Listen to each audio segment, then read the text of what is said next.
So there was a lot of talking about functions and variables and constants, but these are some core things you gotta understand with JavaScript regarding how code executes and how code is related.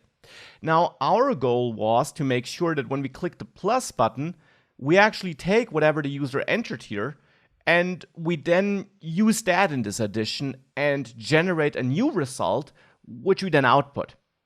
Now for that, we need to add an event listener to this button. And now that's something we haven't learned at all. We don't really know how to interact with the HTML page because that's a bit more complex, and I'll have a whole module where we dive into all the depths of this. For now, we can take something from the vendor.js file. We can take this add button, which at the end is a reference, a pointer at this plus button we have here.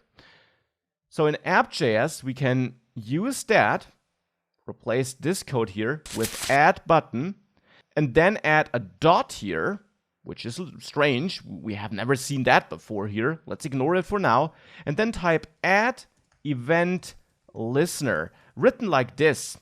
This is actually a function built into the browser, you could say, which is tied to this button, which is why we have this dot in between. And we'll dive a bit deeper into what this dot means in just a while. So for now, let's just write this. And now this is a function that takes two parameters or two arguments. And the first parameter is actually a string, which identifies the event to which we want to listen. Now there are a bunch of available events, and I'll walk you through them and where to find them all in the dedicated module. For now, we can add click here. Now as a string between single or double quotes or backticks, though backticks don't make a lot of sense here because we don't need to embed anything dynamic here. So that's the first parameter. The second parameter, and that's now the strange thing, actually should be a function. It's not that strange if you think about it though. Since functions are code on demand, you want to make sure that you tell the browser, that you tell JavaScript, which function should be executed if this button is clicked. So how do we now point at a function here? Well, you could do something like add here, right? You could execute your add function here. Now, this would actually be wrong. And this is one of the trickier things to understand in JavaScript or in programming in general. It's not exclusive to JavaScript. We want to tell the browser what to execute when a click occurs.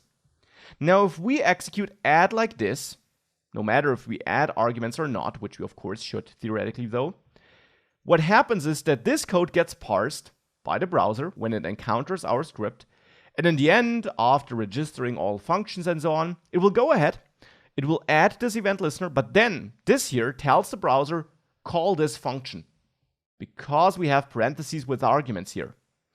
We want to tell the browser, however, or we want to tell the JavaScript engine, don't execute this function right away. Instead, keep in mind that this function should be executed when this button is clicked.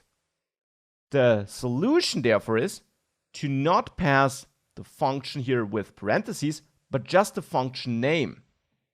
By doing that, you're telling the JavaScript engine, when this button is clicked, have a look at the function with this name and execute it for me.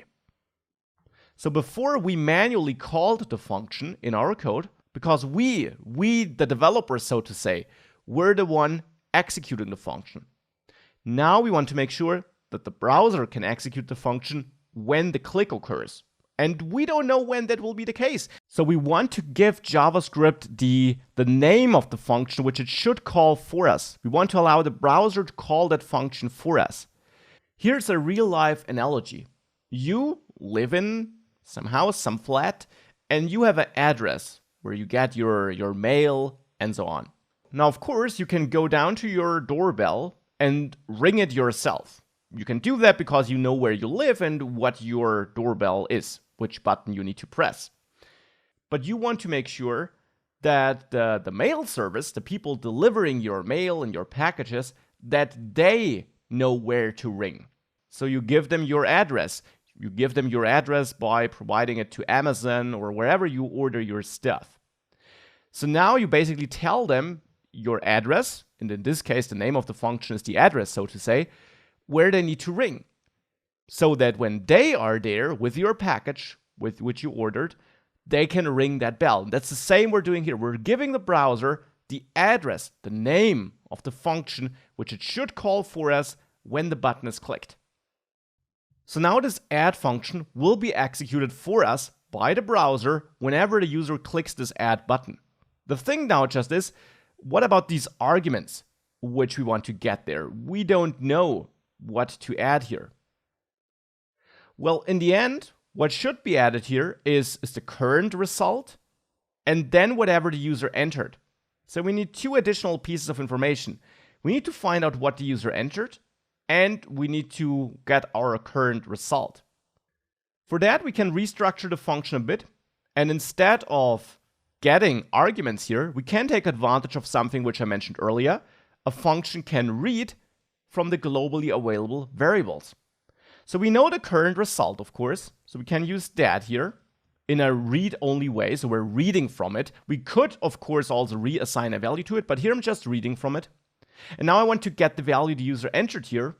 Now, for that, the vendor.js file again got us covered. This user input constant, which is added globally here, that in the end points at this input field here. So we can use user input here, but now that's just a pointer at the input field. Again, without diving into too many details here, you can add dot value here, and that will actually give you the value of what the user entered. And now we get these two pieces of information from our globally available variables and constants. We then derive that result, we return that result, and of course that's another problem. We return the result, but we don't really care about the return value here. We're telling the browser when the button is clicked, click the add function. The browser, however, doesn't care about our result here. It just knows on a click, I execute this function. I don't care whether you return something, and if you do, what that would be. So we can actually change that to on that function and just make sure that we immediately change the current result. And earlier I mentioned that it's not the best idea for a function to kind of change something from outside. Well, if it's a function like this, which is very clear about that, which doesn't kind of mix some internal constant and some external global values, but which clearly only works with global values, which we just use as an event listener, that's kind of fine. And this might sound totally arbitrary right now.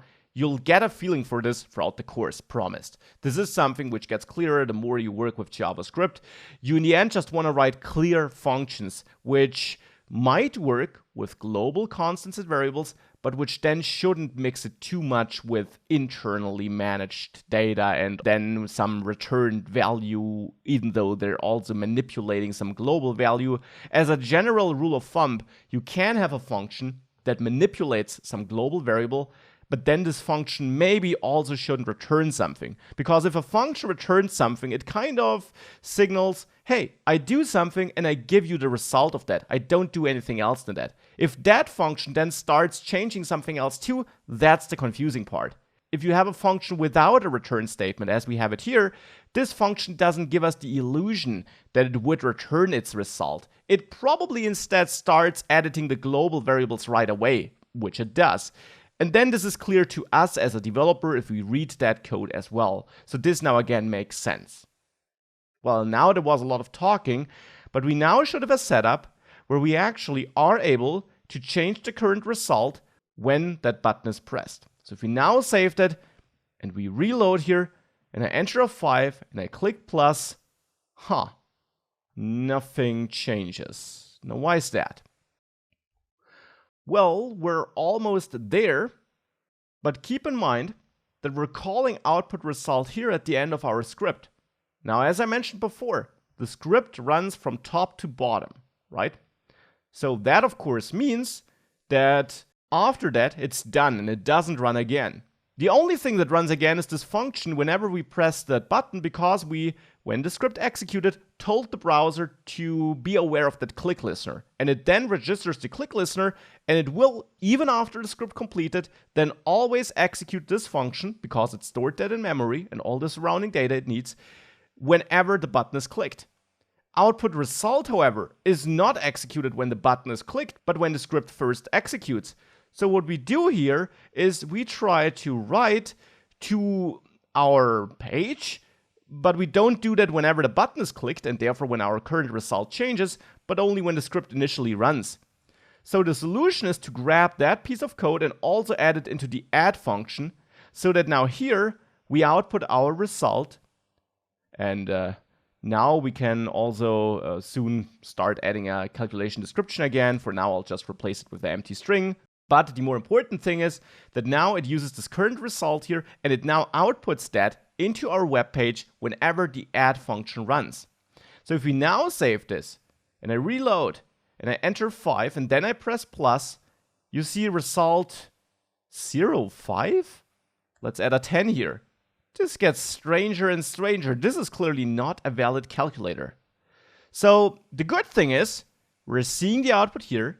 So generally, our setup with the function and so on seems to work, but we're clearly not doing some mathematically correct calculations here. So what's the problem?